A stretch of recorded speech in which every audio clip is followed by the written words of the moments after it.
Parashat Teruma, les Louis Nishmat Chana Bat Esther, pour la Refoua Shelema de Rav Eliaou Ben Fredji et pour les Ivugagun Vetor de Jenny Bat Étoile et Rivka Bat Mesaouda Bezra Tachem.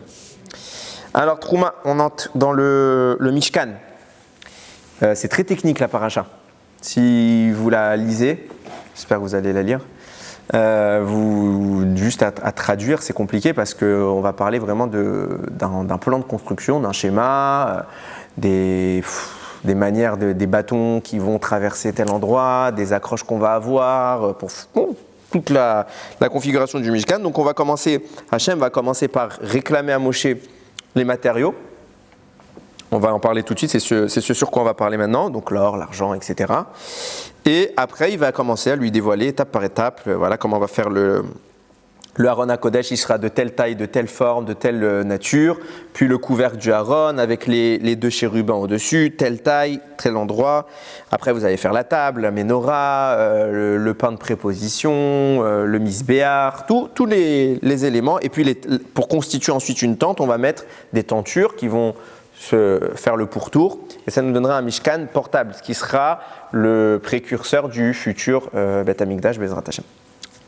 Qu'on attend encore le troisième, le définitif. Bientôt, vu l'allure. Ouais, Bezrat Hashem. Alors, il faut bien, avant que j'entre dans le propos, il faut bien comprendre que le Mishkan, et pas, tout ce que je vais dire, ça s'applique aussi au Beth Amikdash. Le Mishkan, c'est l'endroit où c'est la jonction des mondes. Ça veut dire quoi? Ça veut dire que c'est un lieu terrestre. Dieu a, entre guillemets, construit le monde pour que l'homme y habite et il demande à l'homme qui habite dans le monde qu'il a construit de lui fabriquer à son tour un endroit pour résider. Donc ça veut dire, de façon très schématique, Chas Vesham, ce que je veux dire, mais c'est juste pour avoir une idée, il y a Dieu, il y a le monde et il y a Dieu. Ok? Bien que Dieu soit partout. C'est-à-dire que le Mishkan va condenser l'expression divine et qu'est-ce que ça témoigne? Ça témoigne qu'en réalité, qu'est-ce que je dis? Il y a le monde, puis il y a Dieu, puis il y a le monde. Le monde, Dieu n'est pas dans le monde est en Dieu. On est d'accord? Dieu surplombe le monde, il est beaucoup plus grand. Mais même à l'intérieur de cet espace qu'on appelle la création, Dieu est présent. Simplement qu'il s'est caché pour laisser place à autre chose. Mais il est toujours présent. Qu'est-ce que sera le Mishkan? Le Mishkan sera l'endroit où, dans la planque, dans le voile, il y a un trou. Et on peut regarder par l'œillère ce qui se passe à travers. C'est pour ça que dans le Mishkan, les notions d'espace et de temps vont disparaître. Je m'explique. La notion du temps, elle va être témoignée par la menorah, dont le ner ma'aravi ne s'éteignait pas. Il était hors du temps.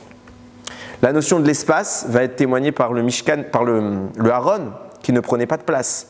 Donc l'exemple c'est suivant, c'est pas l'exemple, c'est exactement comme ça que ça se passait. Donc là vous avez un rectangle, admettons que c'est la pièce où il y a le Mishkan, et vous mettez votre Mishkan au milieu. Ok? Donc quand vous prenez la longueur là, la longueur de la pièce, admettons que vous avez 10. Ok? Si vous mesurez les deux extrémités du Mishkan vers les murs, vous avez moins que 10, parce qu'il y a le Mishkan qui prend de la place. Et bien en mesurant les deux extrémités, vous trouvez 10. C'est-à-dire qu'en clair, le Mishkan ne prend pas de place. Qu'il soit là ou pas, vous avez la même superficie disponible. Pourquoi? Parce que le Mishkan, mais le Aaron HaKodesh, là où il y aura les tables, n'est pas dans l'espace. C'est aussi témoigné au Beth Amikdash, puisque vous le voyez que quand on arrivait où tout le monde montait au Beth Amikdash pour les fêtes, à Kippour par exemple, on se prosternait. Quand on était debout, on était collé déjà, on n'avait plus de place. Mais quand il fallait se prosterner complètement allongé au sol, on ne devait pas avoir l'espace pour le faire. Et bien pourtant, subitement, on avait toute la place. C'est-à-dire qu'on pouvait être debout collé et allongé collé. Alors que debout, on prend moins de place qu'allongé. Sans que le Mishkan, le Beth Amikdash ne s'élargisse, la notion d'espace était annihilée par la Kedusha de l'endroit. Donc c'est pour ça que je parle d'un endroit où les mondes fusionnent. Ça veut dire qu'on est exactement dans l'œillère. Il y a une porte qui cache, mais il y a un petit trou qu'on appellera le Mishkan où Dieu va nous permettre de voir un petit peu à travers et de sortir des blocages qui peuvent exister au travers du monde qu'il a créé. Et on va vraiment s'affairer sur un détail. Et en vrai, ce shiur, on aurait pu le faire aussi on aurait pu plus le baser sur la paracha de la semaine prochaine parce que c'est vraiment là-bas qu'on va parler des détails dont je vais parler. Mais les psukim qui initient mon propos enfin le passouk qui initie mon propos, il est dans notre paracha, donc je l'ai choisi de le faire dedans. Donc, début de la paracha, Vezot Atrouma, Asher Tikru Meitam, Zav, Achesev, Unchosheft. Vous allez prendre, voici les prélèvements que vous allez me prendre, donc de l'or, de l'argent et du cuivre. Après, Outrelet, Vergaman, Vetolachani, Veshesh, Vizim, donc tout ça c'est des tissus, je ne vais pas tout traduire. Verotelim, Eodam, Eotechachim, Vatseshitim, on allait prendre des pots de bélier teintes en rouge et le fameux Techash. Le Techash, c'est un animal que Akadosh Baruch Hu a créé spécialement pour le Mishkan. Donc il est apparu il a créé depuis la création du monde, mais il a disparu, il n'a jamais été présent, il est apparu pour le Mishkan, on l'a pris, il a disparu. Ok, c'est un animal très spécial. Shemen la mort, ah oui, il y a du bois évidemment que je n'ai pas traduit. Shemen la mort, maintenant de l'huile pour le candélabre, la menorah, Bessamim les Shemen la mishra, Veikturat asamim, des aromates pour l'huile d'onction et pour l'encens. Et le passage qui m'intéresse, Avne Shoam, Ve'avne Milouim, la Ephod, Ve'lachoshen. Le Kohen, là c'est le seul endroit où on va vraiment, enfin non, c'est pas le seul endroit, mais là ce qu'on parle, c'est vraiment pour les habits du Kohen. Le Kohen, il va avoir une tunique très compliquée. Le Kohen normal a 4 habits, le Kohen Gadol en a 8. Parmi les 8, il y a le Ephod. Qu'est-ce que c'est que le Ephod? C'est une sorte de tablier. Donc c'est une sorte c'est un tablier, donc qui vient au niveau des jambes, qui recouvre les jambes, en robe, en tablier, et il y a une sorte de bretelle qui monte au niveau des épaules. Ok? Sur ce tablier se plaquait le choshen. Donc sur le Ephod, il y a le choshen. Qu'est-ce que c'est le choshen? C'est le pectoral avec les 12 pierres en rapport avec les 12 tribus. Et on plaquait le pectoral sur le torse du Kohen Gadol. Avec des chaînes, on accrochait aux 2 épaulières du Ephod et on accrochait avec le bas du Ephod. Ok? Ces 2 habits du Kohen disposent de pierres précieuses. 12 pierres différentes, il n'y a pas une pierre identique sur le pectoral, le choshen, et 2 pierres qui vont venir sur les épaules du Ephod. Ok? La Torah parle de Avne Shoam, les pierres de Shoam. Alors à quelle pierre ça correspond dans le langage moderne, je ne sais pas et je m'en contrefiche. Et les 12 pierres, elle va les appeler les Avne Milouim. Pourquoi? Parce qu'elles vont, Milouim, c'est pour remplir. Donc en fait, le pectoral va être creusé et dessus, on va plaquer les pierres qui vont remplir. 12 pierres différentes. Mais elles ne sont pas citées ici. Elles seront citées par Achat et Tetzavé la semaine prochaine. Les 12. Elles sont généralisées dans Avne Milouim. Ok? Ce qui est intéressant, et c'est le Or HaChaim qui le rapporte tout de suite, c'est que la présentation qui est faite ici, a priori, quand on lit les premiers psukim, elle va par ordre d'importance. Le matériau le plus important étant l'or, il est cité en premier. Le deuxième, c'est l'argent. Deuxième, le cuivre en troisième. Puis après, les tissus, etc. Mais finalement, les pierres précieuses sont les matériaux les plus chers. Donc elles auront dû, elles, se trouver tout en haut. Et pourtant, elles se trouvent tout en bas. Donc si on dit que les premiers psukim, et c'est ce qui constate le Or HaChaim, c'est qu'on a bien suivi une hiérarchie d'importance, finalement les 2 particules les plus précieuses, on les a mises en fin de liste. Donc on aurait dû les retrouver tout en haut. Qu'est-ce qui fait qu'on a changé le Seder? Vient nous dire le Or HaChaim, il donne plusieurs réponses, je vais aborder que la 3e. Il dit c'est la provenance des matériaux. Parce qu'en réalité, les Avne Shoam, les pierres de Shoam, et les Avne Milouim, et les pierres qui vont orner le choshen, le pectoral, n'ont pas été apportées par les hommes. C'est Akadosh Baruch Hu qui les a déposées dans les mains des princes, des Nessi'im, chaque tribu avait un prince, au travers des Hanané Kavod. C'est Agmara qui le dit, les Hanané Kavod, les nuées, ont déposé ces pierres-là. Pourquoi? Alors plein de raisons, sens simple, ils n'avaient pas de pierres précieuses, c'était des pierres particulières, ils ne les avaient pas. Donc vient, avant que j'aborde le sujet, leur Rami dit c'est pour ça qu'elles sont citées en tout dernier, parce qu'Akadosh Baruch Hu a mis en avant l'effort. Là, il n'y a pas d'effort.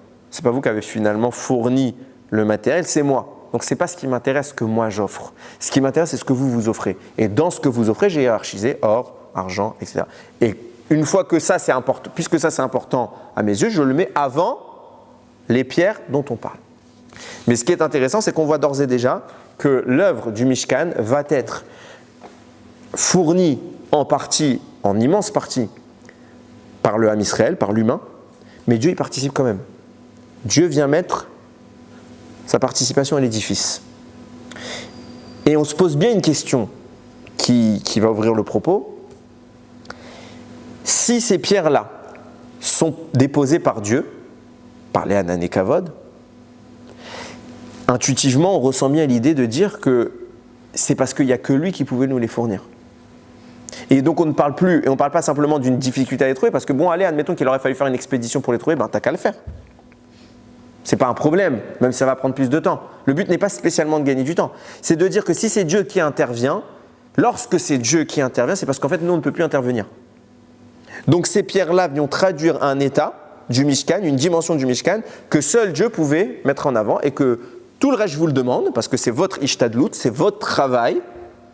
Et une fois que votre ishtadlut est terminé, c'est moi qui complète. Donc, les pierres précieuses que j'apporte n'ont rien à voir avec des pierres précieuses standards parce que vous ne pouvez pas les trouver. Ok ?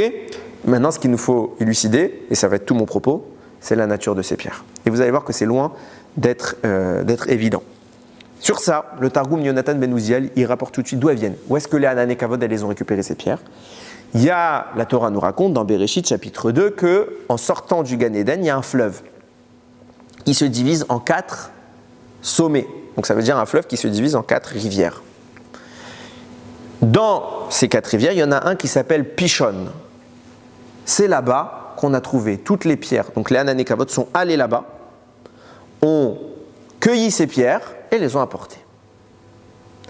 Et il fait d'ailleurs le même constat concernant l'huile que je vous ai cité, Shemen la Mahor. Il dit ça aussi, c'est les Hanan et Kavod qui sont allés chercher cette huile au Gan Eden avec les aromates. Donc on a 2 catégories de choses, celles qui sont apportées par l'homme. Les Hanan et Kavod vont se charger de fournir une origine plus raffinée, plus spirituelle. C'est les aromates, l'huile, et en particulier les pierres que nous dit, et retenez bien les choses, c'est important, nous dit le Targum Yonatan Ben Uziel, ces pierres viennent du fleuve Pishon. En passant, ça correspond au Nil. Ok ? C'est Rashi qui dit, il dit c'est Nilus. Donc est-ce que c'est au sens propre, est-ce que c'est quelque chose de spirituel ? J'ignore, mais ça passe par là-bas.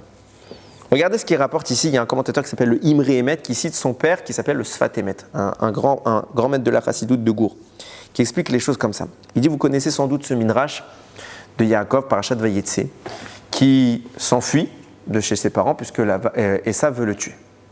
Il y a écrit Vaïvga Bamakom, Vayelen Sham, qui va à Shemesh, Vaïkar, mais avne à Makom. Yaakov se retrouve subitement à l'endroit du futur Beth Amikdash. Il y a un miracle qui se produit. Et qu'est-ce qu'il fait ? Il est démuni, il n'a plus rien. Tout lui a été dépossédé par Eliphaz, le fils de Esav, qui avait été mandaté par son père pour tuer Yaakov. Yaakov solutionne le problème, il lui apprend une halakha, un pauvre qui n'a plus un bien est considéré comme un mort. Prends tous mes biens. Du coup, tu as fait la mitzvah de ton père, puisque je suis passé de vivant à mort, donc tu m'as tué. Donc ton père t'a demandé de me tuer, tu as fait ce que ton père t'a dit, mais d'un autre côté, tu m'as laissé en vie. Donc Yaakov se trouve dépourvu, il n'a même pas un coussin pour dormir. Arrive la nuit, il doit dormir. Donc qu'est-ce qu'il fait ? Il prend des pierres pour mettre autour de sa tête parce qu'il a peur des animaux qui pourraient venir s'en prendre à lui. Vaïkar me avne amakom, vayasem mirachotam, vayeshkav bamakom aou. Donc il a pris parmi les pierres qui sont là-bas, il les a mis autour de sa tête et il a dormi. Là, il va faire le rêve de l'échelle. On connaît le rêve, Hachem lui parle, il se réveille. Fin du débat avec Hachem, fin de la discussion. Et là, la Torah change de terme. Il y a écrit Vayashkem Yaakov baboker, Yaakov se réveille le matin. Vaïkar et aeven. Et il a pris la pierre. Ashersam mera ashotav, qu'il avait placée sous sa tête. Vayasem otam matseva. Il va en faire une stèle.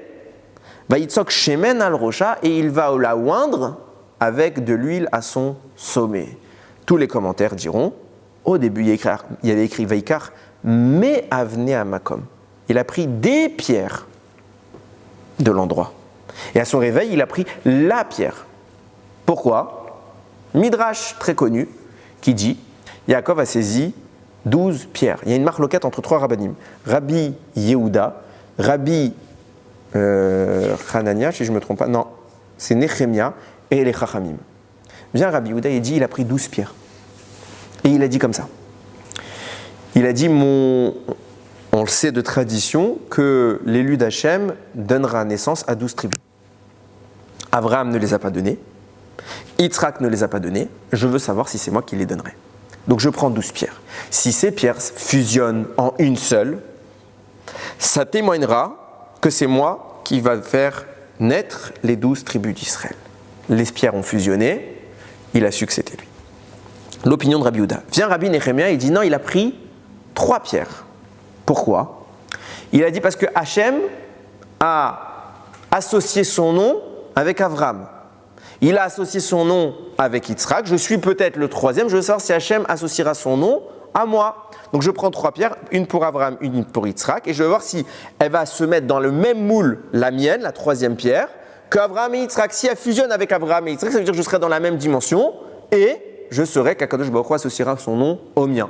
Elles ont fusionné, donc il a su.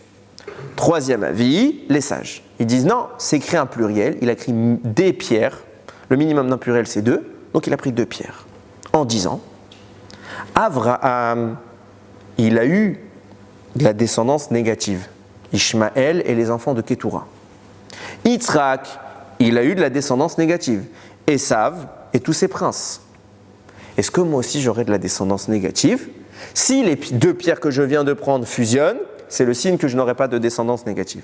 Si elles ne fusionnent pas, alors j'aurai. Elles ont fusionné, donc il a su. Que ce soit Rabbi Nehemia, Rabbi Yehuda ou les sages, on voit qu'il y avait plusieurs pierres qui ont finalement fusionné, expliquant pourquoi on parle au début au pluriel et après au singulier. Et regardez comment les choses vont commencer à se mettre en place. Nous dit le Pirkei des Rabbi Eliezer. Une fois que la stèle a fusionné, que fait Yaakov? Il place de l'huile dessus. À Hanouka, on avait parlé de ça. On avait dit d'où est venue cette huile? C'est Akadosh Baruch Hu qui lui a donné du Gan Eden. De même que lorsque Moshe Rabbeinu va devoir avoir de l'huile pour le Mishkan, nous disait le Targum, les Hanané Kavod sont allés récupérer cette huile où? Au Gan Eden. Donc il y a commencé à voir une huile qui a la même provenance. Deuxièmement, les pierres dont je vous parlais pour confectionner le éphod et le choshen, le pectoral et le tablier, viennent d'où? C'est les Hanané Kavod qui vont aller les chercher dans le fleuve Pishon et les ramener au Béni Israël. Et bien regardez ici. Vient le Imre Emet, il commence à expliquer les choses. Il amène un Zohar dans Parashat Vayeri qui dit pourquoi Yaakov va commencer par l'opinion de Rabbi Yehuda qui parle de 12 pierres. Yaakov prend 12 pierres. C'est quoi cette attitude de Yaakov? Il a une question, il veut savoir si il sera le père des 12 tribus. Dans 2 secondes, tu parles à Dieu. Donc tu es prophète. Bah demande-lui. Pourquoi prendre des pierres et faire un miracle pour avoir une info? C'est plus compliqué de faire un miracle que de poser une question. Si Hachem il veut te répondre, il te le dira de vive voix. Pourquoi tu as besoin de prendre les pierres et de les fusionner? Nous dit le Zohar, parce que dans ces 12 pierres, il y avait 12 Neshamot. C'est les Neshamot de qui? Des 12 fils de Yaakov. Et d'où elles viennent ces Neshamot? Pourquoi elles sont dans de la pierre? Mais parce que c'est le cycle des réincarnations qui le veut. Quand Akadosh Baruch Hu envoie une Neshama sur terre et qu'elle faute, puis il la renvoie, elle refaute, elle détériore son statut et elle dégrade son état, au point qu'elle peut régresser à un statut inférieur. Donc on peut se retrouver réincarné dans un animal, dans un végétal, et au pire des cas, dans un minéral. Puisqu'il y a 3 grandes générations de fauteurs qui vont finalement se réincarner plus tard en Égypte au travers de la descendance de Yaakov, il y a la génération du Maboul, la génération de la tour de Babel et la génération de Sodome. Ok? Et donc il y a eu quoi? Ces mêmes Neshamot sont revenus à chaque fois et ont encore plus perverti leur état. Donc à chaque fois, elles ont amplifié leurs défauts, au point qu'elles ont perdu 3 états d'existence, de vivant, humain, parlant. Elles sont descendues à l'animal, puis encore plus bas, encore une 2e génération qui va les descendre au végétal, puis encore une 3e génération qui va les descendre au stade le plus bas, au minéral. Yaakov récupère 12 pierres et il voit que ces pierres-là, c'est pour ça que regardez, c'est intéressant. Vaikar me'avne hamakom. Il a pris des pierres du makom, de l'endroit. Ben forcément, s'il a pris des pierres, c'est qu'elles étaient là. Makom, c'est un des noms d'Hachem. Il a pris des pierres d'Hachem. Pourquoi il a pris des pierres d'Hachem? Parce que ces pierres-là contiennent, nous dit le Zohar, les Neshamot de Reuven, Shimon, Lévi, Yehuda, Issachar, etc. Et Yaakov les prend. Il dit, si maintenant elles fusionnent, puisque je vois les 12 tribus d'Israël, si en ma présence elles fusionnent sous une unité, une seule pierre, alors je sais qu'elles vont fusionner au travers de moi. J'ai pas besoin, la question, c'est pas tant de savoir, est-ce qu'à Kadosh Baruch Hu, je vais être le papa? Ce que je veux faire, c'est si j'arrive moi à libérer ces Neshamot, c'est le signe que ça y est, elles vont venir. Et c'est ce qu'il tente, Yaakov. C'est pour ça qu'il prend des pierres. Et ces 12 pierres vont fusionner. Et faire apparaître la stèle, que Yaakov va oindre et déclarer comme étant le futur endroit du temple. L'huile qui va servir à l'onction du Mishkan à l'époque de Moshe, c'est cette même huile qui va oindre les pierres que Yaakov voit fusionner. Mais ce n'est pas tout. Nous dit le Imre Emet sur cette base, il faut bien comprendre que ces pierres-là, c'est ces pierres que Akadosh Baruch Hu va demander aux nuées d'aller récupérer au moment du Mishkan. Parce qu'à l'intérieur de la pierre se trouvaient les 12 pierres précieuses du futur Roshen. Donc, je traduis en combinant avec ce qu'il a dit le Targum. À l'époque du Mishkan, Akadosh Baruch Hu va apporter 12 pierres en demandant aux nuées de gloire de les présenter. Ces nuées de gloire les avaient déjà présentées à qui ? À Yaakov. On comprend donc que la première fois les nuées de gloire sont allées au Pishon prendre 12 pierres. Ces 12 pierres contenaient quoi ? Les Neshamot de 12 enfants de Yaakov. Il les a amenés devant qui ? Devant Yaakov. Yaakov va procéder à la libération de ces 12 Neshamot et va sanctifier le résultat obtenu. Plus tard, après la sortie d'Égypte, construction du Mishkan, Akadosh Baruch Hu rappelle les nuées. Les pierres que vous êtes allés chercher à Pishon pour les donner à Papi Yaakov, allez les chercher à nouveau. Et cette fois, vous allez faire quoi ? Vous allez les poncer et faire émerger ce qu'elles contiennent à l'intérieur. C'est quoi ce qu'elles contiennent à l'intérieur ? Les 12 pierres précieuses qu'on va plaquer sur le éphod. Comment on sait la question sur le Roshen, pardon. Comment on sait la question qu'il a demandé Yaakov avant d'aller dormir ? Ça s'est révélé qu'au travers de ce que je viens de te dire en réalité. Ça veut dire que ça, c'est une transmission. Okay. Comprends bien. Mais vous allez voir qu'en réalité, les rabbins ne sont pas en désaccord. Hein. C'est une transmission qu'on a depuis Moshe. C'est toute la Torah orale. Okay. Ce que Moshe a réussi à nous transmettre. Et maintenant, d'où ça vient ça ? L'explication profonde. Une des explications, parce qu'on a toujours plein sur plein de sujets, sur tous les sujets. Mais une des explications vient le Imre Emet te dire en réalité, ces pierres, pourquoi elles sont précieuses ? Et on commence à voir la corrélation. Parce que les 12 pierres qui vont être ici sur le pectoral, qu'est-ce qui est gravé dessus ? Le nom de chacun des enfants de Yaakov, des 12 tribus. Pourquoi on va prendre ces 12 pierres et graver le nom des 12 tribus ? Qu'est-ce que ça a comme importance que ce soit posé sur le ventre du Kohen ? En réalité, c'est parce que ces pierres-là sont le vecteur de l'existence du Ham Israël. C'est dans ces pierres qu'étaient enfermées les Neshamot des 12 tribus.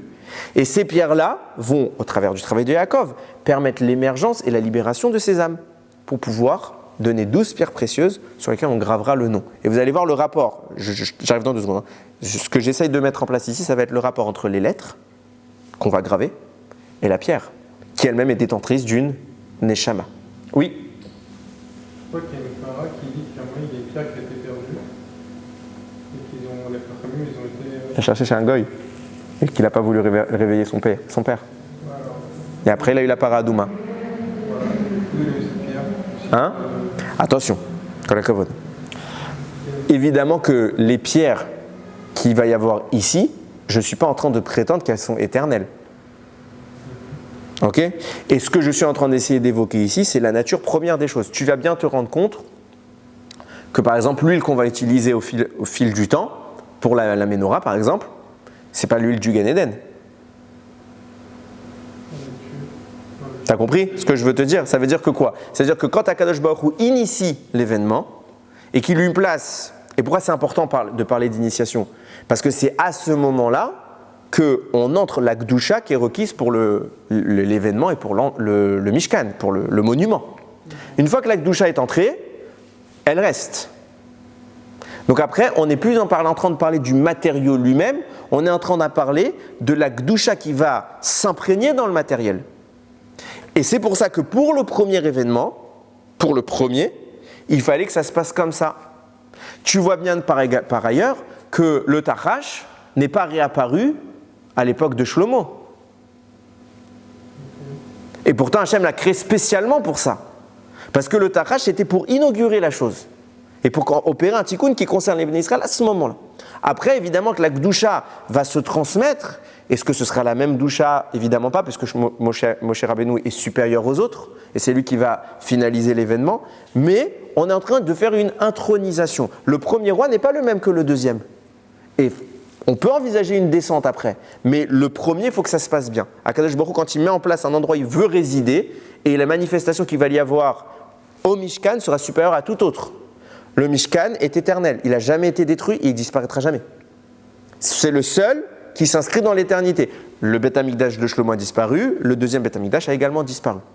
Et tout a disparu avec. Par contre, ce que Moshe a fait est éternel. On voit bien que quoi ? On traduit ici une dimension supérieure et plus sainte que, évidemment, on le voit, on n'a pas réussi à la reproduire, ce qui justifierait la perte d'une pierre, ce qui justifierait son remplacement par quelque chose de moindre. Ok ? Très bien. Donc regardez ce que j'essaye de mettre en place. Il se passe que quoi ? Vous avez donc 12 pierres que Yaakov a récupérées. Dans l'espoir de faire sortir les Neshamot, il va réussir, il va les sanctifier après par une huile provenant du Gan Eden. Ces 12 pierres, finalement, se retrouvent où ? À l'époque du Mishkan. Puisque les Hanan et Kavod vont aller chercher ces pierres, les polir et en extraire le contenu qui va être les 12 pierres précieuses.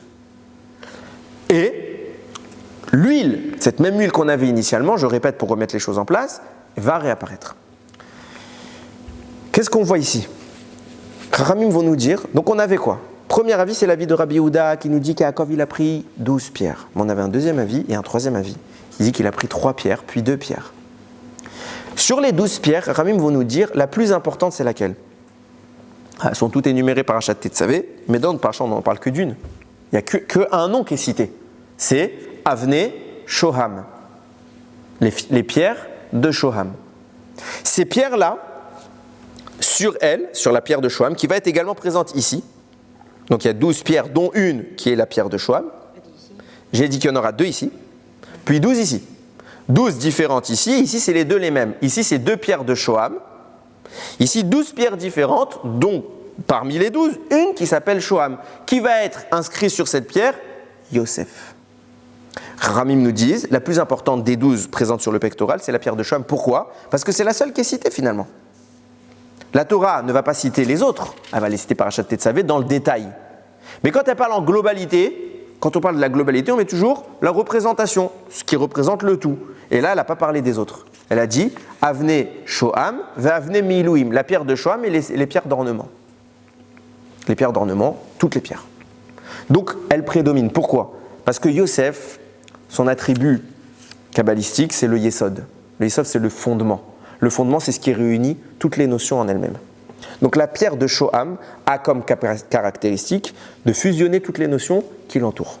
C'est pour ça que c'est elle qui est la représentante de toutes les autres pierres. Si vous faites donc votre compte, vous avez une grande pierre ici, 12 pierres, qui fusionnent en une, laquelle est représentée, c'est la pierre de Shoham, une ici donc, puis 2 ici. Cette pierre de Shoham est représentée par Yosef. C'est pour ça que vous avez un deuxième avis qui vous dit qu'il n'a pas pris 12 pierres, il en a pris 2. 2 pour poser la question suivante, est-ce que j'aurai dans mes descendants un renégat comme Avraham a eu Ishmaël et ses descendants, et Yitzhak a eu Esav. Yaakov se pose la question, il va être répondu positivement puisqu'elles vont fusionner. Mais ça nous renvoie à un événement. Lequel ? Quand Yosef est esclave chez Madame Potiphar, la Gemara Masechet Sota raconte, Madame Potiphar est raide dingue de Yosef. Il est très beau. Toutes les femmes sont folles de Yosef. Et elle va passer sa vie, en présence de Yosef, à tenter Yosef pour s'unir avec lui. Un jour, il y a une fête nationale de l'idolâtrie. C'est la fête nationale, tout le monde va dans son temple idolâtre. Il n'y en a qu'un qui ne va pas. C'est qui ? Yosef. La maison de Potiphar, qui est un monsieur très riche, subitement, elle est complètement vide. Et il se passe quoi ? Madame Potiphar se dit, j'aurais jamais une meilleure occasion que celle-là de me retrouver en tête-à-tête avec Yosef. Elle se prétend malade. Et donc, elle reste à la maison. Et là, elle saisit Yosef. Et la Gemara nous atteste, la tentation était telle que Yosef était d'accord. Jusqu'à ce qu'il voit apparaître le visage de son père. Et que va lui dire son père ? Il dit, tu sais que dans le futur, il y aura un habit du Kohen qui s'appellera le éphod. Sur les épaules du éphod, il y aura 2 pierres de Shoham. Sur chaque pierre, il y aura écrit 6 noms des 12 enfants de Yaakov. Et tu fais partie des 12, donc il y aura écrit Yosef. Tu veux qu'à la place de Yosef, on met le berger des prostituées ? Et là, Yosef se retient, il dit, j'allais faire une bêtise, et il s'en va. La pierre de Yosef, quand on parle ici, les deux pierres, c'est la seule qui fait une référence à une faute. Laquelle? Celle de Yosef. Le seul qui a commis une faute au point où, s'il l'avait faite, il aurait été complètement détourné d'Akadosh Baruch Hu, c'est qui? Qui aurait pu la commettre, il n'a pas fait Baruch Hashem, c'était Yosef. Parce que quand Yaakov, on lui vend, on lui ment, on lui dit Yosef est mort. Quand les frères vont le vendre, Yaakov a peur d'une chose, c'est pas de la mort de son fils. Il dit s'il est mort à la limite, je survivrai. Ce qui m'inquiète le plus, c'est qu'il soit vivant. Pourquoi? Parce que s'il me mente, et qu'en fait, en réalité, ce qui va se passer, il est vendu chez les goïms, alors il va devenir comme un goï. Mettez un juif tout seul, jeune, chez des goïms, ça s'appelle un tinok shenishba, un enfant qui a été enlevé, et au final, il va adopter les us et coutumes goï. Donc il va perdre toute sa Torah, toutes ses mitzvot. Si Yosef devient un rachat, ça me fait peur. Ça, c'est la chose qui me terrifie le plus haut. Qui a failli devenir un rachat? Failli. Baruch Hashem, il n'est pas devenu. C'est Yosef.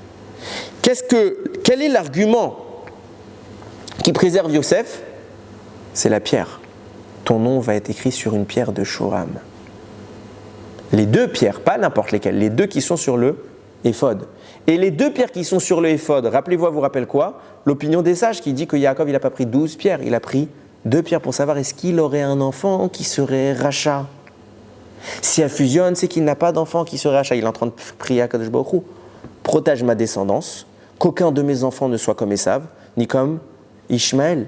C'est pourquoi plus tard, quand la tentation va venir chez Yosef, je t'écoute dans 2 secondes, quand la tentation va venir chez Yosef de devenir cet enfant rachat, quel est l'argument qui est évoqué? 2 pierres. Ton nom doit être écrit sur les 2 pierres. C'est pour ça qu'au total, on a l'opinion de Rabbi Yehuda qui parle de 12 pierres, mais il ne parle pas de la même chose que les sages. Rabbi Yehuda parle des 12 pierres du Choshen. Les sages parlent des 2 pierres du Éphod. Ils ne sont pas en marloquette. Et Yaakov a fait les 2 demandes. Petit 1, que je sois désigné comme étant le père des 12 tribus. Petit 2, qu'aucun de mes enfants ne soit comme Esav et comme Ishmaël. Donc 2 pierres. Et on avait un 3e avis. C'était lequel? Rabbi Nehemia qui disait qu'il y avait 3 pierres. Mais c'est très simple. Quel était l'argument là-bas?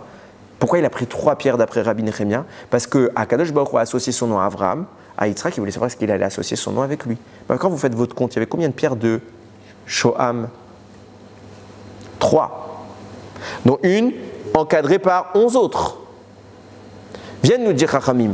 C'est le Maral de Prague qui dit ce que je vais vous dire.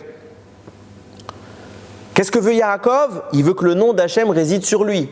Regardez déjà comment s'appelle la pierre. Shoham, Shin, He, Mem. C'est l'anagramme de Hachem, le nom. Pourquoi? Parce que quand est-ce que nous, on fait régner l'unité d'Hachem sur le Ham Israël? En disant le Shema Israël. On dit Shema Israël. Écoute, Israël, nous. Hachem est notre Dieu, Hachem est un. Vient nous dire le Maral de Prague, il y a 2 dimensions dans l'unité d'Hachem. Il y a son unité à lui. Echad, ça s'écrit Aleph, Chet, Dalet. Aleph pour dire qu'il est un. Chet pour dire qu'il est un dans les 8 cieux. Le nôtre et les 7 dimensions du dessus. Et Dalet pour dire dans les 4 directions. Il est un partout. Vient nous dire le Maharal, mais il y a une autre entité qui est un. C'est qui? Yaakov. Yaakov, c'est le Aleph, c'est le Echad, qui va donner combien d'enfants? 12. Comment il va les avoir? Avec Rachel et Léa, qui sont ses femmes principales, duquel il va y avoir 8 enfants. Et Zilpa et Bilha, qui sont des concubines, avec lesquelles il va avoir 4 enfants. Comment on dit la valeur? Quelle est la lettre qui représente le 8? Chet. Quelle est la lettre qui représente le Dalet? Pardon, j'ai dit un peu. Quelle est la lettre qui représente le 4? Dalet. Yaakov, c'est le Aleph, qui donne 8 avec Rachel et Léa, qui donne le Chet, et qui donne 4 avec Bilha et Zilpa. Ça vous fait Echad. De même que Akadosh Baruch Hu est Echad, Yaakov, il est Echad. Pourquoi? Parce que le représentant sur terre de Dieu, c'est qui? C'est le Ham Israël. Si nous ne sommes pas Echad pour représenter Hachem, alors son unité n'est pas manifestée sur terre. Il y a un reflet du ciel au travers d'Israël. J'arrive. Ce qui se passe donc, c'est que Yaakov, quand il prend les 12 pierres qui sont là, son objectif c'est qu'elles fusionnent dans un Echad, qu'elles s'unissent en une seule entité. C'est pour ça qu'il va vouloir qu'elles deviennent une. Quelle est la pierre chez laquelle tout fusionne? la pierre de Shoham. Donc vous avez une pierre de Shoham là, une pierre de Shoham là, une pierre de Shoham là. Le but des 3 pierres qu'avait pris Yaakov d'après Rabbi Nehemia, c'était de savoir si Akadosh Baruch Hu, son nom, résiderait sur lui. Soit que la pierre chez laquelle, qui va traduire cette résidence divine sur Yaakov, c'est la pierre de Shoham, qui veut dire qu'il est même lettre que Hachem. Le nom d'Hachem vient résider au travers d'une condition. C'est que les 12 pierres ici n'en fassent qu'une, c'est soit celle de Shoham, ça vous fait une pierre de Shoham, et que Yosef ne profane pas les 2 pierres du éphod. Pour nous créer les 3 pierres. Tous les rabbinim en réalité ne parlent pas de la même chose. Mais ils sont tous d'accord. Et chacun est en train d'annoncer ce que sera l'habit du Kohen. Je t'écoute. Non, j'ai une question en fait. C'est quoi réellement la faute de Yosef? Est-ce que c'est parce que. La faute de Yosef la faute ou la vente? Non, qu'il n'a pas fait. La faute avec la ligne de Potiphar. C'est quoi exactement la faute? La débauche. Mais la débauche, pourquoi? Parce que c'est une femme non juive? Non, parce que c'est une femme mariée. Mais pas d'après la Torah. Si. Dans les 7 mitzvot de Noach, ok, il y a déjà l'adultère. Maintenant, les règles de mariage avant la Torah sont différentes de celles après la Torah. La Torah va nous donner tout un procédé de mariage. Mais avant ça, un homme et une femme qui veulent se marier, un homme il dit à une femme, veux-tu m'épouser? Elle est d'accord, ils sont mariés. Donc avant le don de la Torah, les gens se mariaient. Ils avaient un statut marital. Un homme qui prendrait une femme mariée commettrait déjà un adultère, qui fait partie des 7 mitzvot de Noach. Donc Yosef n'a absolument pas, sur un plan juridique, le droit d'aller avec Madame Potiphar, petit 1. Petit 2, c'est une personne très mauvaise. Il est hors de question qu'un tzaddik s'unisse avec une personne de cette dimension. On voit ça aussi qu'avec Abraham. Il ne voulait pas que son fils se marie avec les filles de Canaan.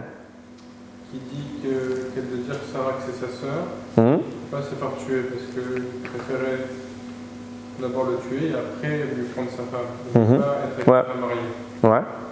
Ouais. Il y a tout ce sujet là-bas aussi. Mais après, c'est Pélé là-bas. Il y a des belles choses à voir. Bon, revenons à mon propos. Donc on voit 2 choses. Enfin, on voit une chose principale. C'est que on a des pierres magiques. Ok, elles sont très spéciales. Elles viennent d'un fleuve issu du Gan Eden. Elles sont téléportées par les Anané Kavod pour faire libérer les 12 Neshamot du Ham Israël. Elles viennent témoigner à Yaakov qu'il aura les 12 Neshamot, qu'il n'aura pas d'enfant Racha et que le nom d'Hachem va résider sur lui.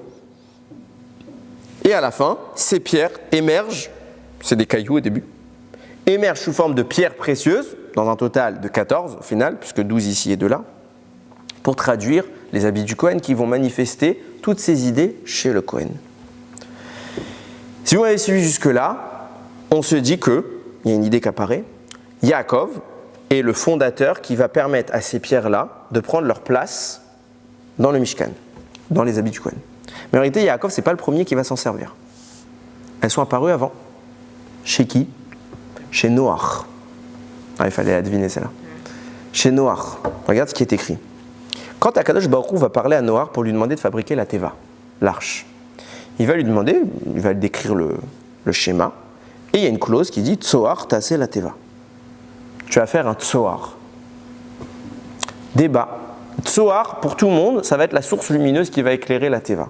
Débat. Est-ce que ça sera une fenêtre ou est-ce que ce sera des pierres précieuses? Il y a un avis qui dit, il y a un avis pour les deux, mais pourquoi il y en a qui vont s'opter plus vers le côté pierre précieuse? Parce que tout le monde accepte que pendant le Maboul, les astres se sont complètement retirés. C'est-à-dire qu'ils n'ont pas fonctionné. On avait perdu tout repère physique du jour et de la nuit. Donc la fenêtre n'est pas vraiment utile. Alors peut-être qu'il y avait des rayons qui pouvaient rentrer, mais ce n'est pas quelque chose de fiable à 100%. C'est pour ça que d'autres vont aborder l'idée de dire qu'en réalité il a amené des pierres précieuses. Et regardez ce que dit le Targum Yonatan Ben Uziel. Il est allé les chercher où? Ces pierres précieuses. Précision, des pierres précieuses, moi je veux bien, on en a déjà tous vu, mais ça ne produit pas de la lumière une pierre précieuse. Donc ça sert à quoi? Alors vous allez me dire peut-être à faire réverbère pour que la lumière se diffuse. C'est ce que je pensais. Donc en clair, on revient à la fenêtre. Ok, si ça met des miroirs, c'est plus efficace. Donc des pierres précieuses, capables de produire de la lumière, en assez grande quantité pour éclairer toute la Teva, pas mal. D'où elles viennent? Nous dit le Targum Yonatan Akadosh Baruch Hu est allé voir Noach, il a dit tu vas aller trouver où ces pierres? Dans un fleuve qui s'appelle Pishon. Et il ne s'agit pas d'une seule pierre, nous dit la Gemara, mais de plusieurs pierres. Quelles pierres il produit ce fleuve-là? On les connaît. Celle-là même que Akadosh Baruch Hu a demandé pour son Mishkan. Et il y a beaucoup de pierres dans ce Tsoar Milachon Tsaoraim, la lumière de l'après-midi. Ok? Noach va disposer des mêmes pierres, de la même provenance que celle qu'il y aura dans le Mishkan. Et regardez comment la corrélation va aller plus loin. Parce que on se pose une question. C'est quoi ce fleuve? Qu'est-ce qu'il produit là-bas? Pour que ces pierres puissent produire de la lumière, qu'elles soient capables de renfermer des neshamot, qu'elles soient capables de fusionner, de s'inscrire dans le Mishkan. Il produit quoi ce fleuve? Vient nous dire le Rekanati, c'est un grand Mekoubal, qui explique la Torah d'après le sens kabbalistique. Il résume ça en une phrase qu'il va falloir me prendre beaucoup de temps à expliquer. Du moins, je vais essayer. Il dit Pishon, il amène dans les mots, je vous le fais en simple. C'est une allusion aux eaux supérieures qui nourrissent le binyan. Donc la construction. Le binyan, c'est notre monde. Il fait, le Pishon est une allusion aux eaux supérieures qui nourrissent le monde. C'est une belle phrase. Qu'est-ce qu'elle veut dire? On va essayer de réfléchir. Regardez concernant la corrélation que je vais essayer de mettre en place concernant la Teva de Noach et le Mishkan. Il y a écrit concernant la Teva, Vézé Asher Taaseota. Et voici comment tu la feras. Notez bien ce mot Vézé. Pareillement sur le Mishkan, Vézé Maaseh Amenora. Et ceci sera l'œuvre de la Menorah. Et c'est écrit aussi avant concernant tout le Mishkan. Il y a écrit comme je t'ai montré. Ramim disent Vézé, c'est un démonstratif. Donc ça veut dire que je te montre quelque chose. De là tu apprends. Le Pirkei de Rabbi Eliezer, il écrit sur Noach, la Gemara sur Moshe, que aussi bien Noach et Moshe n'arrivaient pas à concevoir le projet d'Hachem. Hachem a donné trop de détails, ils n'y arrivaient pas. Et c'est explicité particulièrement sur la Menorah, qu'il y a tellement de détails de structure que Moshe dit à Kadosh Baruch Hu, écoute, tu m'as bien décrit, mais je ne sais pas du tout qu'est-ce que ça doit donner au final. Hachem le réexplique, il ne comprend pas. Et alors il dit, Vézé Maaseh, regarde ça, je te montre. Et il lui montre une Menorah en flamme. Il dit, tu vois ce que tu vois là, c'est comme ça que je veux qu'elle soit la Menorah. Moi, je ne comprends pas quelque chose sur cette explication. Pareil pour Noach, il n'arrivait pas à comprendre, donc Hachem il lui a dit, Vézé Asher Taaseota, regarde la Teva, là je te la montre comme ça doit être. Moi, je ne comprends pas quelque chose. Je veux bien, c'est vrai quand on lit la construction de la Menorah, c'est détaillé, c'est compliqué, c'est tout ce que tu veux. Mais ça va, c'est pas ouf. Aujourd'hui, on n'a jamais vu la Menorah, nous, notre génération. Il y a des reproductions. Si nous, petits que nous sommes, on a été capables d'envisager, je n'ai pas dit qu'on a bon, peut-être qu'il y a des choses qui nous manquent, mais on a quand même été capable à peu près d'envisager. Bon, si c'était quelques rectificatifs que Moshe n'avait pas, je me dis qu'en parlant avec Dieu, c'est pas trop un problème. Moshe dit, j'y arrive pas. Au point qu'Hachem lui montre. Qu'est-ce qu'il lui montre? Noach dit la même chose, j'y arrive pas. Il faut que tu me montres. Qu'est-ce que tu me montres? C'est si compliqué? Réponse oui. Hachem, quand il montre dans le ciel quelque chose, on se dit bien que c'est quelque chose de spirituel, ça n'a rien à voir avec quelque chose de matériel. Ce n'est pas des vraies flammes qui sont sorties, parce qu'il n'y a même pas de flammes dans le ciel.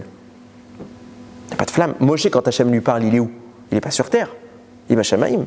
Ce n'est pas un dessin qu'Hachem il a dit, tiens, on prend, on dessine sur la terre et tu vois à quoi ça ressemble. Non, on parle de quelque chose de spirituel. On parle de quoi? On parle de l'essence, l'énergie de base qui manifeste une structure matérielle. Cette énergie de base, ce qu'on pourrait appeler une âme. L'âme, qu'est-ce que c'est que l'âme? C'est un or, c'est une lumière, qui s'enveloppe dans un kéli, dans un récipient, étant le corps. Il faut bien comprendre que l'âme et le corps sont identiques en réalité. Qu'est-ce que c'est que le corps? C'est une projection matérielle de l'âme. Donc il y a un parallèle, c'est un reflet l'un de l'autre dans un monde différent. C'est comme si je vous disais, par exemple, que je mets une projection lumineuse et que je mets un filtre devant la lumière qui transforme la couleur en une autre. Bah, d'un côté, j'ai une couleur, de l'autre côté, j'ai une autre.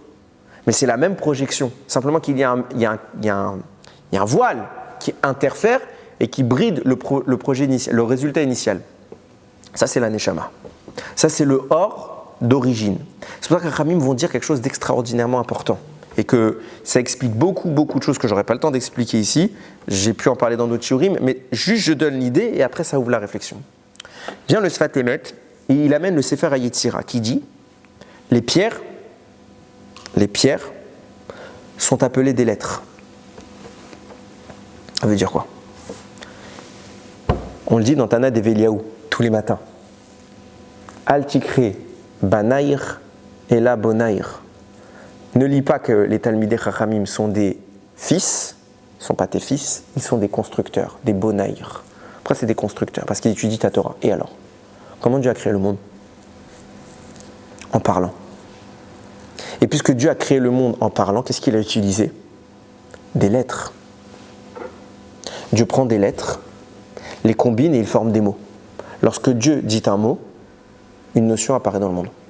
Ce mot condense une lumière au travers de différentes lettres dont l'agencement permet d'évoquer quelque chose qui va se manifester dans ce monde. Le mot est la notion qui est créée. C'est le résultat, c'est le produit. La lettre, c'est l'âme du mot.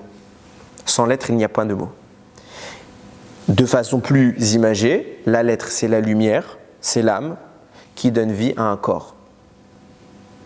Dieu parle des astres, Dieu parle de la végétation. C'est quand il les appelle végétation que la notion de végétation apparaît. Parce qu'en réalité, quand il va dire Zera, il va agencer des énergies, des orotes, qui se manifestent au travers des lettres. Ces lettres sont les briques de construction, l'élément de base qui permet la construction d'un binyan, d'un ouvrage, d'un immeuble, la création du monde. Les lettres forment des mots, les mots sont une notion. Les mots sont un matériel qui se manifeste et qui devient physique, tangible, qui change. Ça veut dire que le mot, c'est quoi? C'est qu'à la base, vous avez une lumière qui va se cristalliser dans une lettre. Cette transformation de la lumière à la lettre, c'est le changement de monde. On est dans le monde spirituel, on donne une neshama, qu'on fait émerger dans un monde matériel qui est physique. Et là, il y a une projection de la lumière dans un état terrestre. Comme ça, Dieu a créé le monde, par la parole. Pourquoi les Talmidei Chachamim sont appelés des constructeurs? Parce qu'ils étudient sa parole, qui est la Torah. Les lettres de la Torah sont le matériel de base de la création du monde. C'est pour ça que c'est écrit Istakel Beoraita Venivra Olam. Dieu a regardé la Torah, il a créé le monde. Ça veut dire quoi? Dieu il a regardé la Torah. Il a étudié la Torah. Mais c'est quoi la Torah? C'est lui, c'est sa pensée. Ça veut dire que Dieu a transformé cette pensée, cette énergie, dans un récipient qui est utilisable. Et ça, c'est la Torah. C'est pour ça qu'on est des bonaïr, quand on étudie la Torah. Parce qu'on est en train de parler de la structure, du schéma de base de l'univers. Et le bonaïr, puisqu'il est constructeur, peut déformer et reformer. Il peut changer la construction, il peut faire des travaux. Donc le Talmid Chacham a en son pouvoir la gestion de la création du monde. De même que Dieu a parlé, lorsqu'on parle, on crée, la parole créatrice. Ça nous amène à une notion très importante.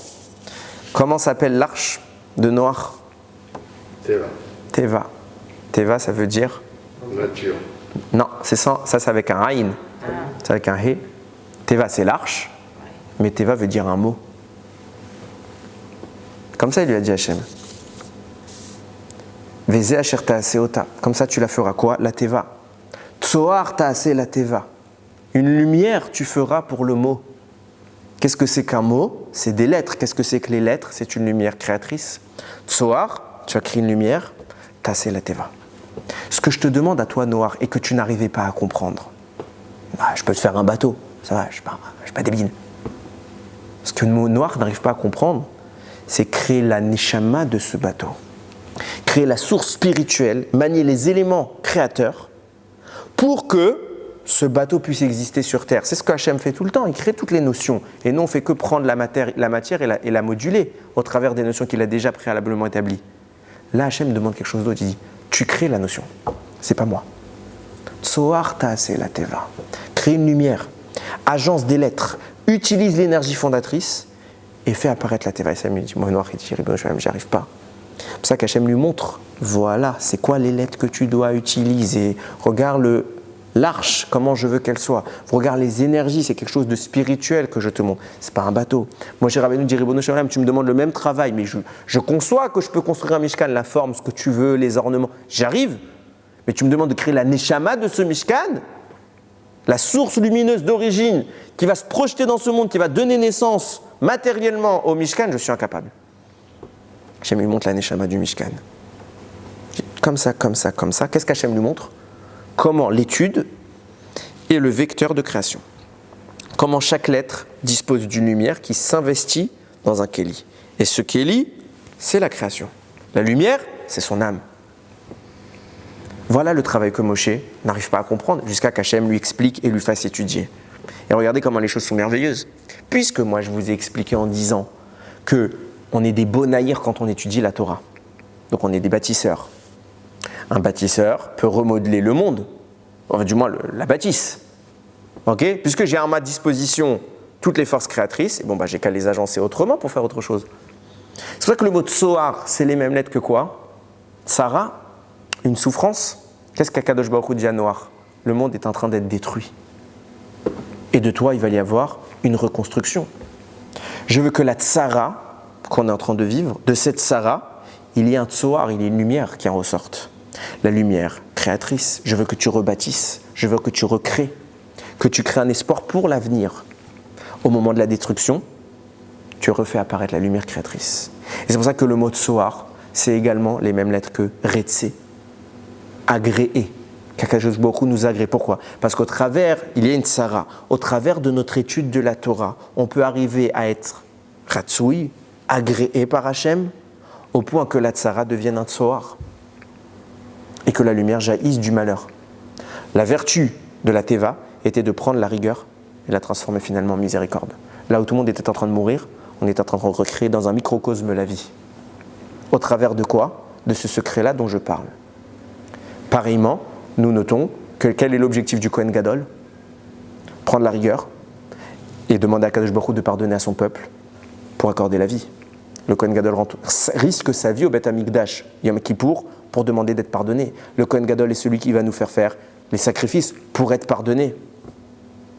Comment? En maniant ces lettres, en exprimant leur potentiel originel, celui qui est une lumière.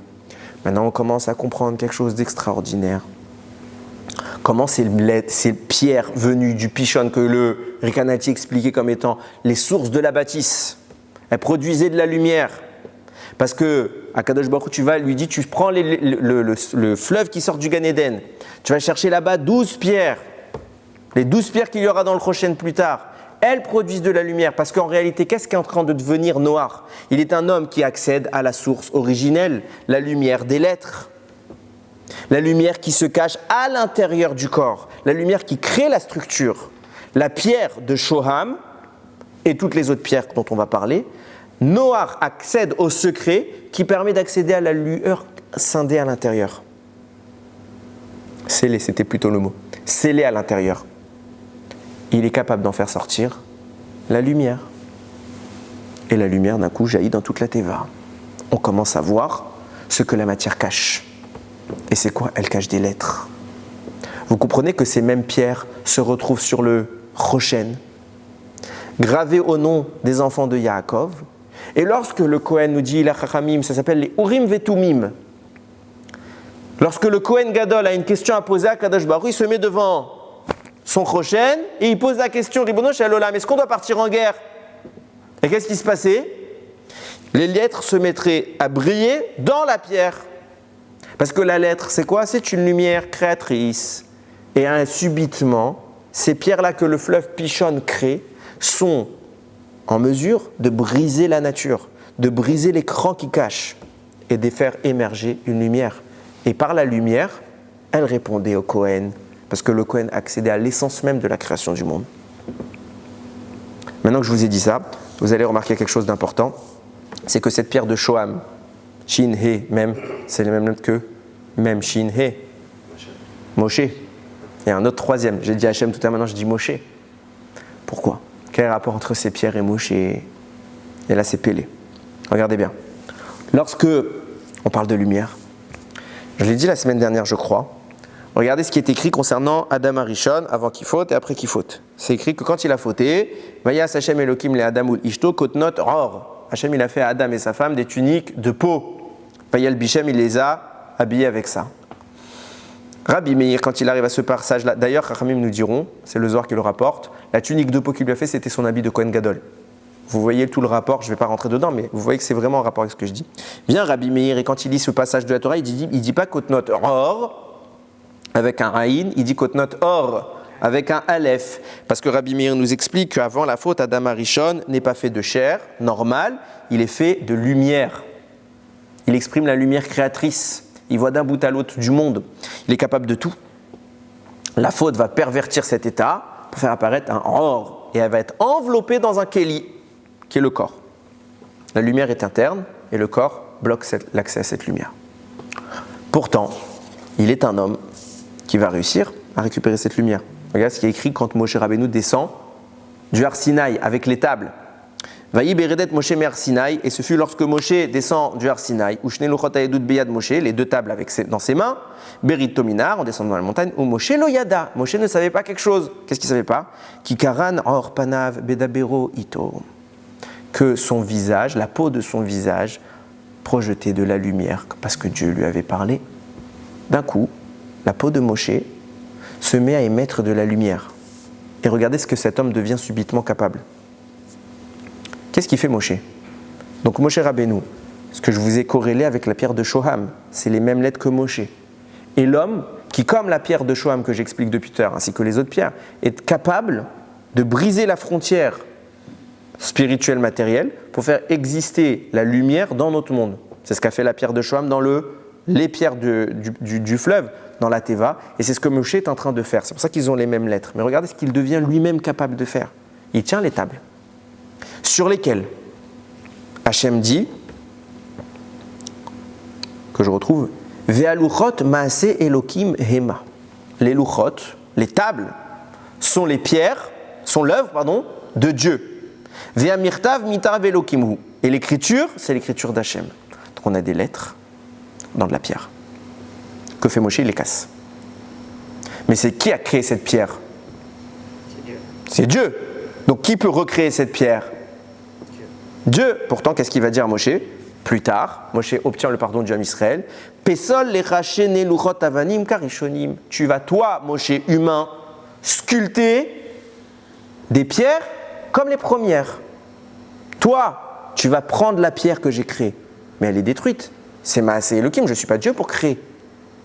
Le Rashi nous dit, Hachem a fait apparaître devant Moshe des pierres précieuses, du saphir. Et Moshe a dû sculpter. Mais ça ne s'appelle plus Maaseh Elohim, puisque c'est l'homme qui sculpte. Et il lui dit, Karishonim, la nouvelle table de la loi, elle doit être comme la première, que j'ai moi-même créée. Moshe devient capable d'exprimer une création divine. Pourquoi? Parce que Moshe, il a accès à sa propre lumière, son visage brille. Il n'y a plus rien qui fait écran entre lui et l'origine des lettres. Il peut créer le monde. C'est pour ça qu'on l'appelle Moshe, les mêmes lettres que Shoham. Il a accès à l'origine des choses. Et c'est une notion qui est hyper importante. Pourquoi? Ça vous explique toute l'idée du miracle et comment accéder à un miracle. Je ne vends pas de recette miracle, sans répéter trop le mot miracle. Mais j'explique le mécanisme. J'explique quoi depuis le début? Il y a la lettre. La lettre est enveloppée, c'est la lumière, elle est enveloppée dans un mot, qui est le kéli récipient de cette lumière. Ok, c'est quoi ce mot? Il va définir un cadre d'expression de cette lumière. Donc quand Dieu va dire Etz, un arbre, il s'agit d'une lumière composée de deux lettres, Aïn, Tzadik. Ok, ces deux lumières vont se combiner, mais elles sont beaucoup plus grandes que leur récipient. La lumière est toujours supérieure à son récipient. Le récipient va justement brider la lumière, l'empêcher d'exister pleinement. C'est ce qu'on appelle la nature. La nature va faire apparaître un arbre qui est une manifestation terrestre, matérielle et limitée d'une lumière céleste, spirituelle et illimitée. Ça veut dire quoi? Ça veut dire que l'idée de la nature cache quelque chose qui la dépasse. Après la nature, il y a plus grand que la nature. Pourquoi Kharamim vont nous dire, il faut absolument, quand tu veux obtenir quelque chose, que tu fasses ta ishtadlut. Tu vas faire ta ishtadlut, tu vas faire ton travail, et Hachem complétera tout ce que tu ne peux pas faire. Mais si tu ne fais pas ta ishtadlut, Hachem ne complète pas parce que tu n'as pas commencé. Ça veut dire quoi? Fais un miracle, et puis c'est tout. Tu ne peux pas faire un miracle? Bien sûr qu'il peut, mais ça n'a pas de sens. Parce qu'en réalité, pour que le miracle commence à apparaître, ça veut dire que le miracle, c'est quoi? C'est l'accès à l'infini, à quelque chose de supérieur que notre monde, à ce que cache le mot, à la lumière d'origine. Or, cette lumière, elle est bloquée par la nature. Il suffit donc de sortir de la nature. Donc, je fais ma ishtadlut et je fais tout ce qui est naturel. Maintenant, je arrive au sommet de la nature. Après la nature, il y a quoi? Il y a le surnaturel. Tant que je ne fais pas d'ishtadlut, je ne peux pas avoir accès à mon surnaturel. L'exemple, c'est quoi? Tu vas à la banque pour un crédit. Tu dis, j'ai besoin de 200 000. La banque, elle dit, combien tu as d'apport? Si tu n'as pas d'apport, je te donne 0. Si tu as un apport, je te donne. Donc, tu lui dis, j'ai 15 000. Ah, si tu as 15 000, je te complète 185. Mais si tu n'as pas 15 000, tu n'as pas fait ton investissement, je ne te complète pas 185. Ça veut dire qu'en ayant investi, en ayant agi, j'obtiens ce que je n'avais pas avant. C'est exactement le mashal. Et maintenant, le nimshal, c'est quoi? Akadosh Baruch Hu te dit, tu ne peux pas sauter sur 100 mètres. Mais moi, je te demande de sauter sur 100 mètres. Yefchar, je ne t'ai pas dit d'y arriver, je t'ai dit de sauter. Toi, tu peux sauter quoi? 1 mètre, 2 mètres? Saute! Les 98 qui manquent, c'est mon problème. Mais si tu n'as pas sauté 1 et 2, il n'y a pas 98. C'est en allant à l'extrémité, et c'est pour ça que Moshe est l'homme capable de créer. Parce que Moshe, toute son action consiste à manifester Dieu, à effacer la nature. Moshe agit terrestre, de façon terrestre, mais s'efface. Moshe est l'homme le plus humble de l'histoire. Donc en réalité, toute l'action de Moshe vient effacer la nature. Pour faire apparaître quoi? La lumière qui s'y cache. Pour faire apparaître Dieu. Quand j'agis pour détruire la nature et dans le seul objectif de faire apparaître la lumière que représente Akadosh Baruch Hu, le miracle peut exister. Pourquoi? Parce que j'ai enlevé la nature. La nature est ce qui bloque le miracle. Le miracle étant surnaturel, il est dans un monde différent. On a l'impression de voir ici 2 lignes directrices qui ne se regroupent pas. En réalité, c'est la même ligne. Simplement qu'il y a un point de départ qui se limite à la nature. Si tu veux te limiter à la nature, tu vas agir à l'intérieur de cet espace. Mais si tu dépasses cette limite, tu as accès à quelque chose de plus grand. C'est toi qui crées ta propre limite. C'est ça le surnaturel. Comment obtenir un miracle? En faisant une ishtadlut. En disant, je fais la nature, je la supprime, je fais émerger la lumière qu'il y a derrière. Comme ça, Noach a recréé un monde, a transformé la tsara en tsoar. Et ça, il ne comprenait pas Noach. Hachem, il a dû lui apprendre. Comme ça, Moshe a créé l'œuvre de Dieu, a recréé l'œuvre de Dieu. Comme ça, Moshe s'est mis à devenir un spot lumineux, à l'image d'Adam Arishon avant la faute. Il est l'origine, il est retourné à sa source, au point de départ. Comment? En effaçant la nature. Si on veut dans la vie obtenir des choses, entre guillemets, parce que ce n'est pas l'objectif de la vie, ce n'est pas d'obtenir des choses. Mais quand on arrive à l'idée de représenter de Dieu, d'être le représentant de Dieu sur terre, c'est ça le cheminement. Ce n'est pas de dire je vais faire pour moi, c'est-à-dire que je vais effacer tout ce qu'il y a à faire. C'est ça mon action. C'est d'effacer le matériel pour exprimer Dieu. Et lorsque Dieu existe, il n'y a plus de frontières à ce qu'on peut obtenir. Comment vous expliquez que dans l'histoire vous avez des hommes, et on va parler de rabbinim récents, Rav Ovadia Yosef, Zecher Tzadik Livracha, connaît par cœur des centaines et des centaines et des centaines et des centaines d'ouvrages. Enfin, j'ai assisté à un shiur de son fils Rav Yitzhak Yosef. Pour une halakha, je ne sais pas s'il n'a pas cité 20 ou 30 références par cœur. Rav Intel, il dit dans tel livre, telle page. Rav Intel, il dit dans tel livre, telle page. Je dis, mais attends, d'accord, t'en connais 1, 2. D'accord, t'as préparé ton cours, t'en connais 50. C'est pas normal. Si, ce n'est pas normal dans notre monde. Sauf que quand tu te permets de sortir de ce monde, il n'y a plus de limite à ce que tu peux entreprendre. Je ne sais plus qui disait ça la dernière fois. Il y a un ami à moi qui passait devant une belle maison. Il dit, je kifferais avoir cette maison. Et là, elle lui dit, achète-la. J'ai pas les moyens. Elle dit, t'as pas les moyens parce que tu ne les donnes pas. Mais tu as les moyens. Parce que c'est pas toi qui paye. C'est Hachem qui paye. Seulement, tu crois que c'est toi qui paye. Le jour où tu comprendras que ta ishtadlut, c'est d'enlever ton existence et de dire je ne paye pas finalement, alors demain tu seras capable d'acheter cette maison avec 0 €. ça existe des rabbinim qui font ça. La dernière fois, je parlais, le Rav de Machoul, il parlait des avrichim. Je ne sais pas si je ne l'avais pas déjà dit celui-là. Il a un ami avrer, donc, dont le frère prie avec nous le Shabbat. Son frère, donc l'avrer en question, il a déjà marié 7 enfants. Okay, il gagne 2000 shekels par mois. Dans le monde religieux, souvent on doit acheter une maison au mariage. Il a acheté 7 maisons. Le Rav il dit, comment t'expliques? Il gagne 2000 shekels par mois. Il y a 2 explications. Il n'y a pas 3, il y a 2. Soit il vend du shit, soit tu crois en Dieu. Il gagne 2000 shekels par mois, il a 7 maisons, il a payé 7 maisons. Alors il a crédit que ça, mais il les paye. Comment t'expliques? Vas-y, cherche. C'est un trafiquant, pas d'autre option. Derrière la barbe, il y a des petits... c'est shalom. Simplement que lui ne vit pas dans la nature. Tu veux vivre dans la nature? Tant pis pour toi. Tu veux vivre dans les bras d'Akadosh Baruch Hu? Il n'y a plus de limite. Baruch Adonai Leolam. Amen ve Amen.